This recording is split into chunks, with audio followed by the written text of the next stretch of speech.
예수 그리스도로부터 은혜와 평강이 함께 하시기를 축원합니다.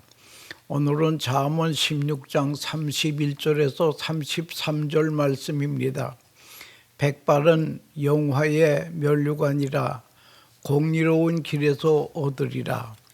노하기를 도디하는 자는 용사보다 낫고 자기의 마음을 다스리는 자는 성을 뺏는 자보다 나으니라. 지비는 사람이 뽑으나 모든 일을 작정하기는 여호와께 있느니라. 아멘.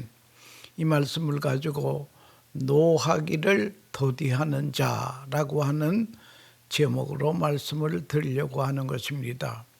노하기를 더디하는 자는 용사보다 낫고, 분노를 잘 참는 사람, 쉽게 화내지 않는 사람은 싸움에 승리하는 장수보다 위대하다라고 하는 것입니다.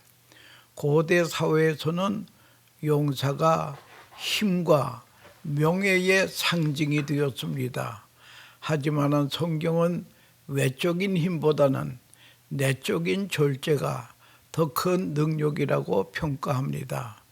감정을 통제할 줄 아는 사람, 분노를 늦추는 것은 단순한 인내가 아니라 성령의 열매 중 하나인 온유와 절제의 표현입니다. 모세는 온유함이 지면의 모든 사람보다 승하더라라고 기록이 되어 있습니다. 그러나 하나님은 모세에게 반석을 가르치라고 하는데 순간의 분노를 참지 못해요. 이 패역한 백성들아, 내가 반석에서 물을 내려 하면서 반석을 2번 쳤다라고 하는 것입니다. 첫 번째 칠 때는 치라고 그러고 2번째는 가르치라 그랬는데 그만 분노를 참지 못해서 2번 친 것이 실수가 되어서 민수기 20장 11절 21절에 보면 분노를 참지 못해서 자기의 마음을 다스리지 못해서 그는 결국에 가나안 땅에 들어가지 못하는 그런 운명이 되었다고 하는 그런 것입니다. 여러분, 마음을 다스리지 못하면 어떤 영적 공격에도 쉽게 무너질 수 있다라고 하는 것입니다. 국제신경학회의 실비아 코든이라고 하는 박사가 그의 연구 논문에 이런 이야기가 나옵니다. 그는 한평생 병원에서 환자들을 치료하면서 얻은 경험을 그는 간결하게 이렇게 말하고 있습니다. 병원에서 치료를 받는 뇌졸중 환자를 대상으로 조사한 결과 환자의 상당수가 뇌졸중 발생 2시간 전에 크게 화를 낸 일이 있었다고 하는 것입니다.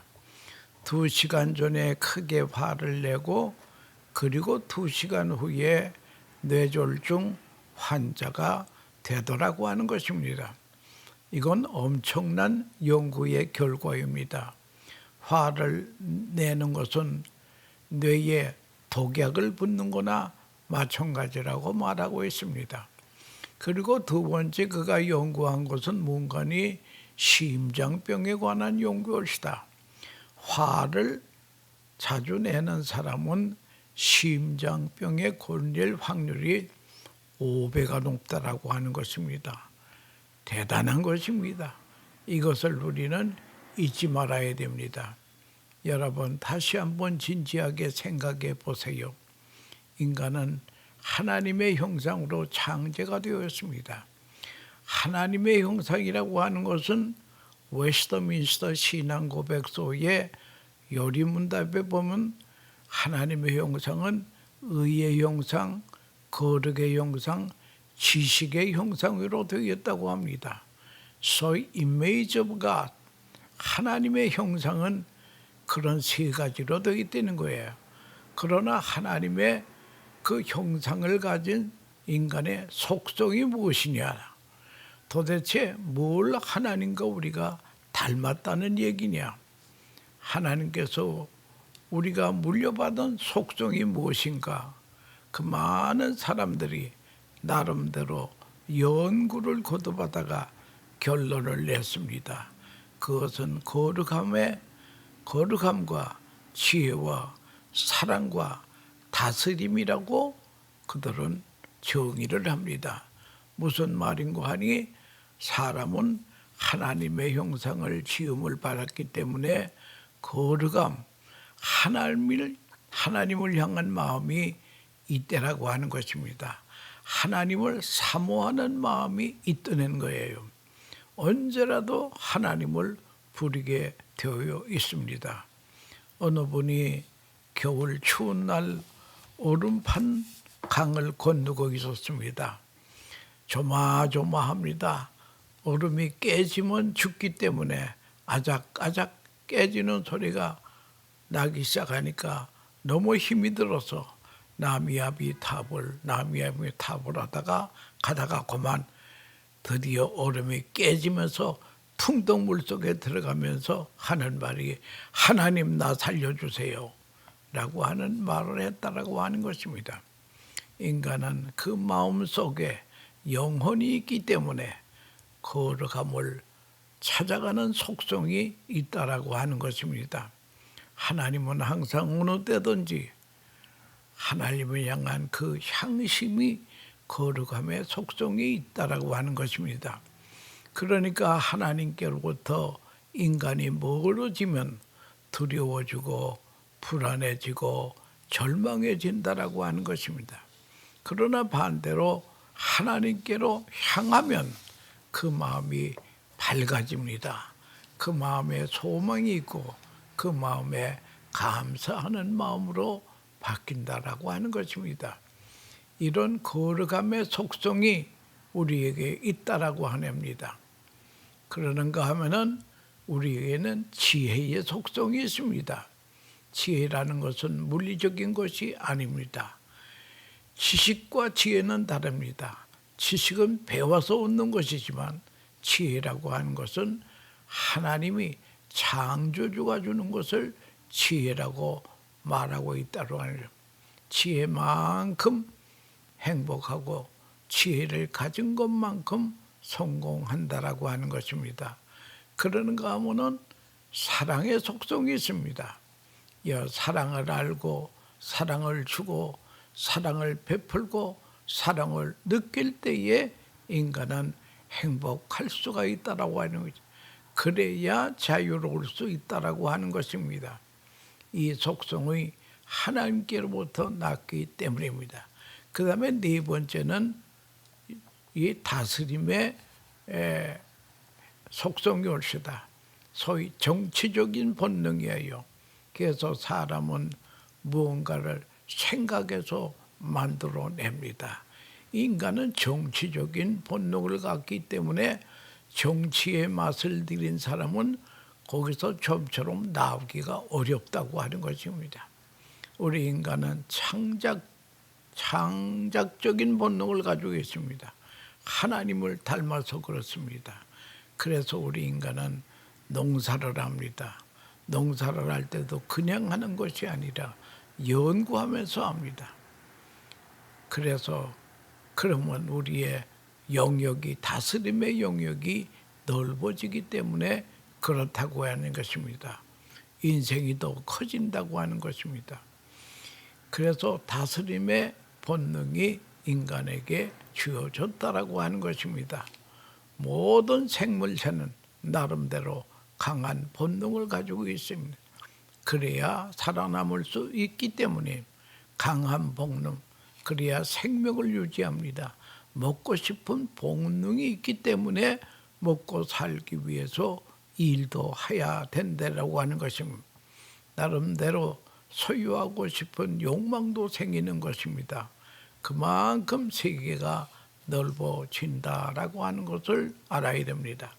그런데 이 인간에게는 본능이 있는데 이 본능을 그대로 놔두면 이건 동물이지 인간이 아니라는 거예요. 본능을 다스릴 줄 알아야 된다는 거예요.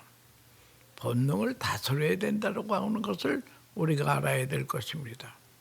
그래서 우리는 먹어야 할 것을 먹고 먹지 않아야 될 것이 안 먹어야 됩니다. 제한적입니다. 그렇기 때문에 우리의 본능 셀프 컨트롤, 자기 자신을 다스리는 본능을 가지고 있어야 되네요. 본능을 다스려야 된다는 거예요. 맑은 이성으로 생각해야 할 일과 안 해야 될 일을 알 수 있다라고 하는 것입니다. 그만큼 우리는 본능을 다스리면 다스린 만큼 자유함이 있다라고 하는 것을 그걸 우리가 알아야 될 것입니다. 그래서 유명한 독일의 철학자 임마누엘 칸트는 말합니다. 행복을 위하여 너희의 이성을 제한하라. 내가 이성이 원하는 대로 다 하면 안 된다라고 하는 것입니다. 내 이성을 제한할 줄 알아야 바른 인격을 세워나갈 수 있다라고 하는 것입니다. 문제는 자기 자신입니다. 여러분, 자기 자신을 어떻게 평가하고 있습니다. 자신을 어떻게 평가하느냐에 따라서 인격이 좌우됩니다. 사도 바울은 자기 자신을 이렇게 평가합니다. 로마서 7장 24절에 보면 오호라 나는 공고한 사람이로다. 나는 무능하고 초라한 존재로 원하는 선을 행할 수 없고 원치 아니하는 죄만 짓는 존재라는 거예요. 그래서 오호라 나는 공고한 사람이다. 나는 무능하고 나는 초라하고 원하는 선을 행할 수 없고 원치 않는 죄만 짓는 그런 불쌍한 공고한 사람이라고 자신을 내 모습을 고백하고 있다고 하는 것입니다. 그러는가 하면은 고린도전서 9장 27절에 보면 자신을 둘러보고, 이게 헬라 말이었다. 둘러서라고 하는 말은 노예이고 아고라고 하는 것은 훈련이라는 말이었다. 나는 노예를 길들이듯이 나를 복종하지 않으면 안 되는 존재라고 하는 것을 자기 자신을 그만큼 적나라하게 나타낸다라고 하는 것입니다. 가령 어느 돈 많은 사람이 노예 시장에 가서 노예를 한 명 데려옵니다. 데려왔으면 그 노예가 처음부터 고분고분 주인의 말을 듣는 게 아니에요. 그는 성격이 있어 욕을 하고 또는 주인에게 침을 뱉고 일하라고 하면 안 하고 야단입니다. 그럴 때에 그 주인은 가만두지 않습니다. 그걸 묶어놓습니다. 때로는 때리기도 하고 또는 밥을 굶기기도 하고 먹이기도 하고 여러 가지 이런 훈련을 통해서 마지막에는 그 사나웠던 노예가 공손한 주인님하고 이런 사람으로 만들어지듯이 자기는 노예를 길들이는 것처럼 쳐서 복종케 하는 사람이라고 하는 것을 그는 자신을 고백합니다. 그는 또 갈라디아서에서 이런 말을 합니다. 나는 십자가에 못 박힌 존재라. I am crucified with Christ라고 하는 것입니다. 자기는 십자가에서 이미 죽었다고 하는 것입니다. 여러분, 예수님이 이 땅에 오셔서 우리의 죄값을 치르기 위해서 십자가에 죽으셨습니다. 내 대신 죽으셨습니다. 죄의 값은 사망이기 때문에 죄 없으신 인간이 우리를 위해서 대신 죽으심으로 말미암아 예수님의 죽음이 그게 내 죽음이라는 거예요. 나는 십자가에서 이미 죽은 사람이라는 거예요. 죄의 값을 완전히 지불한 사람이라고 하는 것을 그걸 우리가 알아야 우리는 자유함이 있다라고 하는 것입니다. 그래서 사도 바울은 나는 날마다 죽노라. 영어 성경에는 daily baptism. 여러분, 이 세례라고 하는 것은 죄에는 죽고 의에는 살고 그리스도와 연합한 상태를 그걸 세례라고 말하는 것입니다. 난 매일 세례받는 사람이다. 나는 매일 죽는 사람이라고 그는 고백한다라고 하는 것입니다. 그래서 그는 십자가에서 깨끗이 죽은 사람이라고 하는 것을 그는 말하고 있다라고 하는 것입니다. 오늘 본문의 말씀은 노하기를 더디하는 자라고 하는 말이 있습니다. 여러분, 이거는 노를 하지 말라는 말이에요. 노를 하기는 하되 좀 더디게 하라. 한 1분간 참았다가 노하라고 하는 것입니다. 1분간 노를 참으면 분노가 약해지고 결국은 없어진다라고 하는 것입니다. 이것이 우리의 바른 신앙이 옳시다. 그러니까 인생 살다 보면 노할 경우가 많이 생깁니다. 그럴 때에 슬로우 앵거, 좀 늦추라. 노하기를 늦추려는 거예요. 늦추면 문제는 다 해결이 된다라고 하는 것을 그걸 알아야 됩니다. 노하기를 더디하는 자는 성을 점령하는 용사보다 낫다, 장사보다 낫다라고 하는 것을 성경은 말하고 있는 것입니다. 여러분, 성경에 모세를 보세요. 모세는 하나님의 사람이옵시다. 하나님으로부터 부름을 받았습니다. 그는 친히 하나님의 영광을 보았습니다. 40일 동안 시내산에 올라가서 하나님과 친밀하게 교제를 하고 십계명도 받은 사람이옵시다.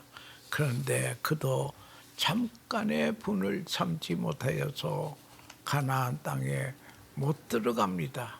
비스가 산에서 멀리 꿈에도 그리던 가나안 땅을 바라보면서 느보산에서 죽습니다. 이것이 모세의 일생이라고 하는 것입니다. 여러분, 이 말씀을 보면서 생각이 많아야 됩니다. 노하기를 더디하는 자는 용사보다 낫고 조금만 늦추어도 되는데 이걸 늦추지 못해서 감당하지 못해서 큰 화를 자초한다라고 하는 것입니다. 노하기를 더디하는 자는 용사보다 낫고 용사는 힘이 센 사람이 성을 점령합니다. 그러니까 노를 다스릴 줄 아는 사람은 성을 점령하는 용사보다 더 강한 사람이라고 하는 것을 알아야 됩니다. 그러는가 하면 자기 마음을 다스리는 자, 성을 빼앗는 자보다 낫다라고 하는 것입니다. 강하다고 하는 것입니다. 그렇습니다. 내가 내 마음을 다스릴 줄 알아야 됩니다. 인간의 모든 고초는 자기가 자기 마음을 다스리지 못해서 후회한다라고 하는 것입니다. 그래서 사람들이 대부분 마지막에 임종을 앞두고 후회하는 것이 내가 좀 더 참아야 될 것인데, 내가 좀 더 베풀어야 될 것인데, 내가 좀 더 누려서야 될 것인데 하고 세 가지 후회를 한다라고 하는 것입니다. 창세기 4장 7절에 보면 가인과 아벨의 이야기가 있습니다. 가인과 아벨은 형제지간이옵시다. 두 사람이 하나님 앞에 제사를 드렸습니다. 그런데 아벨의 제사는 하나님이 받으시고 가인의 제사는 받지 않았다고 하는 것입니다. 여기서 가인이 질투가 생깁니다. 화가 났습니다. 얼굴이 붉어졌습니다. 우락부락합니다. 화가 났습니다. 그럴 때 하나님께서 한 말씀 하십니다.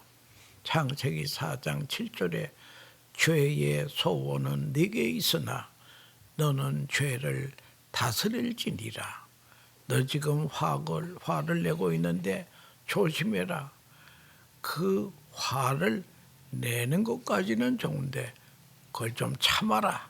그런데 그는 참질 못하고 자기의 친동생 가인을 돌로 쳐서 죽인다고 하는 엄청난 실수를 범하고 후회하는 가인이 되었다고 하는 그런 것입니다. 여러분,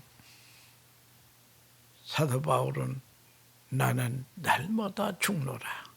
I am crucified with Christ. 날마다 자기 죽이는 훈련을 통해서 분노와 죄의 본능을 다스릴 줄 알아야 된다는 거네요. 그래야 하나님께로 더 가까이 나가게 된다라고 하는 메시지가 오늘의 말씀이라고 하는 것입니다. 모세와 가인의 실패를 사례로 통제의 필요성을 강조합니다. 우리 사도 바울이 오호라 나는 공고한 사람이로다. 누가 이 사망의 몸에서 나를 구원하랴. 오직 예수님만이 우리를 사망의 몸에서 구원할 구주라고 하는 것입니다. 내 마음으로 성경을 함부로 비판하지 마세요. 성경 말씀은 하나님의 말씀이기 때문에 이해가 되면 이해가 되는 대로 받아들이고 이해가 안 되면 아는 대로 받아들이세요. 나의 의지와 자유를 하나님 앞에 반납하는 것입니다. 그러므로 믿음으로 사는 사람은 겸손하게 된다는 거예요. 믿음으로 사는 사람은 하나님의 말씀에 대한 순종이 체질화가 된다라고 하는 것입니다. 순종이 체질화가 되는 것이 이게 진짜 효올시다. 부모에게 효하는 사람은 부모에게 절대 노가 없어요. 언제나 예수뿐이라고 하는 것입니다. 말씀에 대하여 순종하고 성령의 역사에 대해서 100% 순종하는 체질화된 하나님의 자녀이 되어야 된다라고 하는 것입니다. 내 마음을 다스릴 수 있어야 합니다. 내 성격을 다스릴 수 있어야 됩니다. 이게 어렵기 때문에 하나님 보혜사라고 하는 것은 성령의 별명이 올시다. 옆에서 나를 도와주시는 분, 파라크레토스, 이 나를 도와주시는 성령님께 그것을 간구해야 된다라고 하는 것입니다. 어느 신학교 대학 동창회를 아주 옛날에 지금으로부터 한 40-50년 전에 신학교 총동창회를 모았습니다. 한 1000여 명이 모였더라는 거예요. 그런데 거기서 여러 가지 프로그램을 진행하는데 저녁 식사 후에 다 모인 가운데서 여기 가장 나이 많은 선배가 후배들에게 한마디씩 이야기를 좀 나와 해주는 그런 프로그램이 있었습니다. 그런데 그때에 나이가 제일 많은 분이 92세였다는 거예요. 그때만 하더라도 사람의 나이가 70 지나기가 어려울 때이기 때문에 70을 고희라 그럽니다. 고래로 희귀한 나이 되는 거예요. 그런데 요셉은 70이면 아주 청년입니다. 근데 그때 92세는 대단한 것입니다. 거기에 황 목사님이 나오셨어요. 몸이 좋지 않아서 치팽이를 의지하고 나와서 마이크를 대고 아주 간단하게 한마디 합니다. 여러분, 나만큼 살려면 화내지 마라. 끝. 여러분, 간단히 한마디 했습니다. 그럴 때에 그 후배들이 선배님, 그게 무슨 뜻입니까?